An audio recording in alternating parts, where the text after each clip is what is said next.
Healing వాస్తు తెలుగుకి స్వాగతం మిత్రులారా. మనము ఒక సామాన్యమైనటువంటి కుటుంబానికి అర్బన్ డెవలప్‌మెంట్ అథారిటీ రూల్స్‌ని అనుసరించి, అలాగే స్థాపత్యవేద ధర్మంలో చెప్పబడినటువంటి ఏన్షియంట్ టౌన్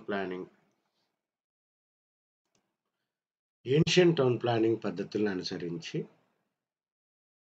ప్రకృతిబద్ధంగా అంటే దిక్కులకు సరిపెట్టి బ్రహ్మస్థానం ప్లేస్‌లో ఆ 10% ఖాళీ స్థలాన్ని ఇచ్చేటట్టుగా చేసినటువంటి ఈ యొక్క లేఅవుట్‌లో మనం కేవలం 30x45 అంటే 150 చదరపు గజాల ప్లాట్‌ని మాత్రమే తీసుకున్నామండి. వాస్తవంగా 120 చదరపు గజాల ప్లాట్ కూడా మనం తీసుకోవచ్చు. గవర్నమెంటు ఆహ్, ఒప్పుకుంటుందనమాట. లేఅవుట్ వేసినప్పుడు కనీసం మినిమమ్‌గా 100 చదరపు మీటర్ల ప్లాటు లేదా 119.5 చదరపు గజాల ప్లాటు వేయమని చెప్తుందండి. కానీ చిన్న ప్లాట్లు వేసినా మనం రోడ్లు ఇవ్వాల్సింది మనం కనీసము 9 మీటర్ల రోడ్డైనా ఇవ్వాలి కాబట్టి అది బిల్డర్‌లకి లాస్ అవుతుందనమాట. ఎందుకు? అదే ఒక 200 గజాల ప్లాటు, అదే ఒక 400 గజాల ప్లాట్ ఇచ్చారనుకోండి. అదే వీధికి, అదే 30 అడుగుల వీధికి ప్లాట్ సైజ్ పెరిగినప్పుడు అక్కడ ఏరియా పెరుగుతుందనమాట. కానీ ఇక్కడ మన సంకల్పం ఏంటంటే మధ్య తరగతి మానవుడిని దృష్టిలో పెట్టుకొని ఈ యొక్క నాలెడ్జ్‌ని కలగలిపి డెవలప్‌మెంట్ అథారిటీ రూల్స్‌ని కలగలిపి చేసినటువంటి దీంట్లో 120 గజాలు ప్లాట్లు మనం ఇక్కడ ఎందుకు వేయలేదు అన్నదానికి ఒక రీజన్స్ చెప్తాను. మనం ఒకసారి ఆలోచించండి. ఇల్లు కట్టినప్పుడు కనీసం కాస్త సెట్ బ్యాక్ కనీసం 0.5 మీటర్ అయినా వదిలిపెట్టాలి. అది జీవో 168 ప్రకారము కనీసంగా మన ఇంటి కిటికీలు పెట్టుకుంటే మన హక్కు ఉండాలి. మన ఇంటిలోంచి పైప్ లైన్‌లు బయటికి లాక్కోవడానికి ఒక 0.5 మీటర్ అంటే ఒక 18 అంగుళాలు ఎంతో వస్తుంది. 18 అంగుళాల్లో ఒక 4 అంగుళాలు పెట్టగోడకే పోతుంది. ఒక 5 అంగుళాలు. అందులో 5 అంగుళాలు పోతే 13 అంగుళాలు. అంటే ఒక మనిషి నడవడానికి, ప్రాపర్ క్లీన్ చేసుకోవడానికి, మన కిటికీ పెట్టుకోవడానికి హక్కు మనకుండాలి. అందువల్ల మనం కనీసం ఏంటి, ఇవన్నీ చేసినప్పుడు చిన్న 120 చదరపు గజాల్లో ఒక మీటర్ అటు ఇటు సెట్ బ్యాక్స్ పోతే, ఆ వచ్చినటువంటి 23 అడుగుల్లో ఒక మీటర్ పోతే 20 అడుగులుంటుంది. ఇక ఈ 20 అడుగుల్లో గోడ మందాలు 2 అడుగులు పోతే 18 అడుగులుంటుంది. ఇక 18 అడుగుల్లో బ్రహ్మస్థానము ఇవన్నీ మాలాంటి వాళ్ళు అక్కడ హట్ చేయకూడదు. బ్రహ్మస్థానంలో గోడలెళ్ళకూడదు, పిల్లర్‌లెళ్ళకూడదు అని చెప్పినప్పుడు మధ్యలో ఉన్న బ్రహ్మస్థానం పరిధి తప్పించేటప్పటికల్లా ఒక అర్థవంతమైనటువంటి మనకి గదులు రావన్నమాట. అందుకని చెప్పి ఏం చేశామంటే కనీసంగా ఎందుకంటే ఒక 150 గజాలంటే అన్నీ డెవలప్‌మెంట్ చేసిన తర్వాత మనం కొనుక్కుంటే కనీసము 7,00,000 లేకుండా రాదండి. అది ఊరికి ఒక 10 కిలోమీటర్లు వెళితేనే మనం డెవలప్ చేయగలిగితేనే మళ్ళా ఆ రేట్ కూడా ఇవ్వగలుగుతాం. ఇవాళ అన్ని ఊర్లు ప్రయాణం చేస్తున్నాము. ఎంత దారుణంగా ఉందంటే రియల్ ఎస్టేట్. వారికి ఏదో ఒక ఎకరం, 2 ఎకరాలు దొరుకుతుంది ఊరికి దగ్గరగా. ఊరికే ఒక 20 అడుగులు రోడ్లేసామా, చిన్న చిన్న హద్దురాళ్ళు పాతామా, ఇగో రోడ్డు దగ్గరగా ఉంది. ఇదైతే సెంటు 7,00,000 అండి. కొంచెం లోపలికుంది. ఇది సెంటు 5,00,000 అండి. ఏమి డెవలప్‌మెంట్ చేయరు. ఏమి డ్రైనేజెస్ గానీ, వీధి లైట్లు గానీ ఏమి పెట్టరండి. 4 ఆహ్, హద్దుల రాళ్ళని అక్కడ ఏర్పరిచి చేస్తారు. మంచి రోడ్స్ వెయ్యరు. ఒక 10% ఖాళీ స్థలాల్ని ఇవ్వరనమాట. మినిమమ్ లేఅవుట్ ఏసినప్పుడు ఉండాల్సిన రోడ్లు 9 మీటర్లు. ఇప్పుడు కొత్తగా వచ్చినటువంటి గెజిట్ ప్రకారం. ఇన్ని ఎకరాలు దాటితే వాళ్ళకి వాటర్ ట్యాంకులు కట్టాలి. కరెంటు స్తంభాలు కట్టాలి. ఇవన్నీ తెలుసుకోకుండా ప్రజలు పిచ్చిగా కొనుక్కుంటున్నారండి. ఎందుకంటే ఇది మన దగ్గరగా ఉంటది. అంతేగాని మన పిల్లలకి మనం ఇచ్చేటటువంటి ఆస్తిని డాక్యుమెంట్‌కి విలువుండాలి. ఆ యొక్క సర్వే నంబర్స్‌ని గవర్నమెంట్ వాళ్ళు గుర్తించాలి. ఇక్కడ పలానా లేఅవుట్ ఉంది అని. రేపొద్దున్న అక్కడ ఏదైనా గవర్నమెంట్ ఏదైనా అక్విజిషన్‌కి ఆ స్థలం కావాలంటే తీసుకుంటుందండి ఖచ్చితంగా. కానీ ఒక లేఅవుట్ వేసినప్పుడు డైరెక్ట్‌గా ఆ లేఅవుట్‌లో కొనుక్కున్న వాళ్ళకి గవర్నమెంటు ఒకటికి ఒక గజం గవర్నమెంట్ రేట్‌కి 3 రెట్లు ఇస్తుందండి. అదే నాన్ లేఅవుట్‌లో మీరు కొనుక్కుంటే ఆ నష్టపరిహారం అంతా ఎవరికెళ్తుందో తెలుసా? రైతు పేరు మీద ఎవరైతే ఉందో వాళ్ళకెళ్తుంది. అక్కడ ప్లాట్ కొనుక్కున్నోళ్ళకి వెళ్ళదండి. మనం ఏదో ఇక్కడ రిజిస్ట్రేషన్ చేయించేసుకున్నాం. మన హక్కు ఉంది అనుకుంటారు. వెళ్ళదు. ఎందుకంటే అక్కడ అసలు లేఅవుట్ ఉన్నదన్న సంగతే గవర్నమెంట్‌కి తెలీదండి. రిజిస్ట్రేషన్స్ జరగడం వేరు.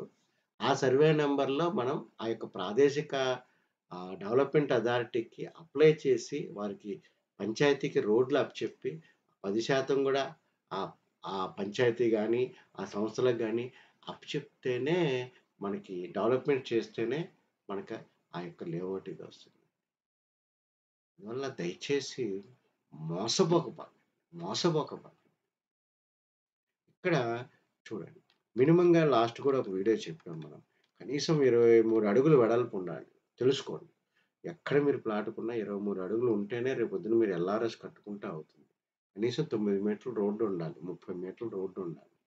ఇంకా 100 చదరపు మీటర్ల ప్లాట్ ఖచ్చితంగా ఉండాలి. అంటే 119.5 చదరపు గజాలు ఉండాలి.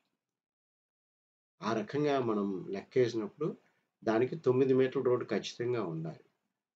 సో, 23 ఇంటూ 47 అనే కొలతలు మనం వేయొచ్చండి.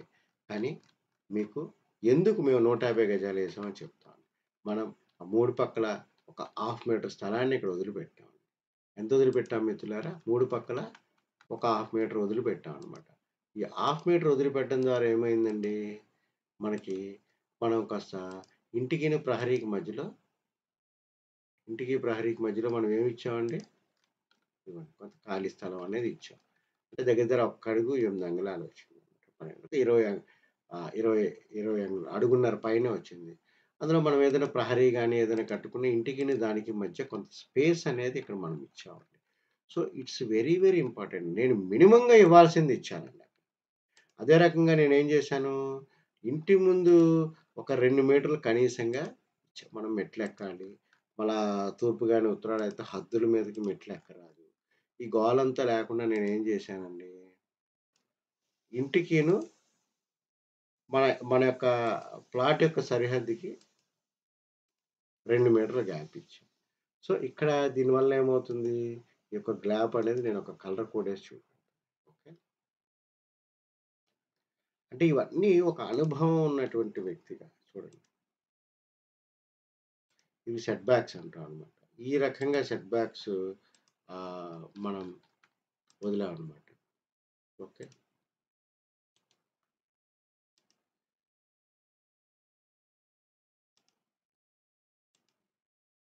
ఓకే.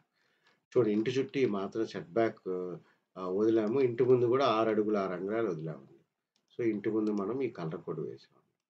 ఇక్కడ మెట్లు గాని ఏదైనా చేసుకునేటట్టు. ఇప్పుడు మనకి ఈ రకంగా చేయడం వల్ల మనకి ఎంతొచ్చిందండి? 26 అడుగులు 8 అంగుళాలు ఇంటూ 36 అడుగులు 9 అంగుళాలు మనకి ప్లాట్ వచ్చిందనమాట. మళ్ళా ఇందులో గోడకి కనీసము 9 అంగుళాల గోడ అటు 35 ఇటు 35 ప్లాస్టింగ్ అంటే 10.5 అంగుళాలు ఇంటూ 10 ప్లస్ 10.5 అంగుళాలు. మనం తీస్తే మనకింక మిగిలింది ఏంటి మిత్రులారా లోపల? చూడండి. 24 అడుగులు అంటే 25 ఇంటూ 35 అడుగుల 25 ఇంటూ 35 వచ్చింది.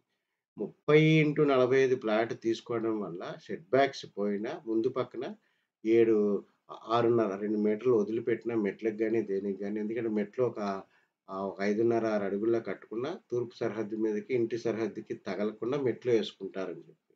ఆ రకంగా చేస్తే మనకి 875 చదరపు అడుగుల స్పేస్ ఇంటి లోపల ఉంటుందండి. అప్పుడు ఈ బ్రహ్మస్థానం ఇవన్నీ పడకుండా మనం వాడే వాస్తు పురుషమానాన్ని అప్లై చేసుకునేటప్పుడు అర్థవంతమైన రూల్స్ అనేవి వస్తదండి. అందువల్ల గవర్నమెంట్ వాళ్ళు మినిమమ్‌గా ఆ ప్లాట్ ఉండాలని చెప్పారు గానీ, అలా వెయ్యమని కాదు.